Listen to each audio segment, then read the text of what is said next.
بیر روحا ہے، جس کے بارے میں سیرت نگاروں نے یہ لکھا ہے کہ یہاں سے 70 انبیاء نے پانی پیا، اور بعض سیرت نگاروں نے یہ بھی لکھا کہ حضرت موسیٰ علیہ السلام بنی اسرائیل کو یہاں سے لے کر گزرے۔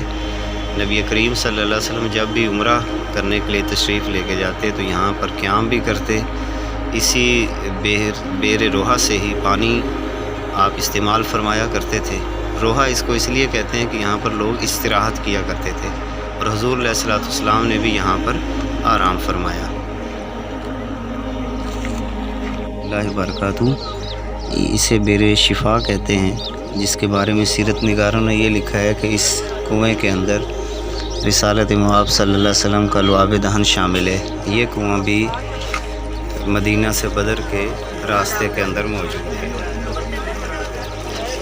اس کا پانی ابھی بھی ملتا ہے، لوگ پانی پی رہے ہیں، لے بھی رہے ہیں۔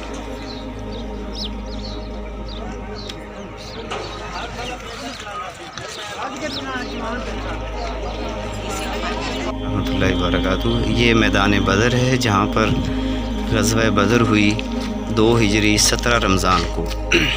اللہ رب العزت نے یہاں پر مسلمانوں کو فتح و نصرت عطا کی۔ یہ وہ مسجد عریش ہے، اسی مقام پر رسول اللہ صلی اللہ علیہ وسلم کا خیمہ تھا، اور اسی کے درمیان یہ کنواں ہے جس کا نشان شاید ابھی مٹا دیا گیا ہے، جس کے اندر کفار کی لاشوں کو پھینکا گیا، اور یہ سامنے جبل الملائکہ ہے۔ فضائے بدر پیدا کر فرشتے تیری نصرت کو اتر سکتے ہیں گردوں سے قطار اندر قطار۔ اب بھی اسی مقام پر فرشتوں کا نزول ہوا تھا مدد کے لیے، اور یہ وہ سارا میدان ہے جہاں پر غزوہ بدر ہوا تھا 17 رمضان المبارک 2 ہجری کے اندر۔ اس کی زیارت کریں۔ عظیمت کی داستان گرمی کے شدید موسم میں اللہ رب العزت نے مسلمانوں کو فتح عطا فرمائی۔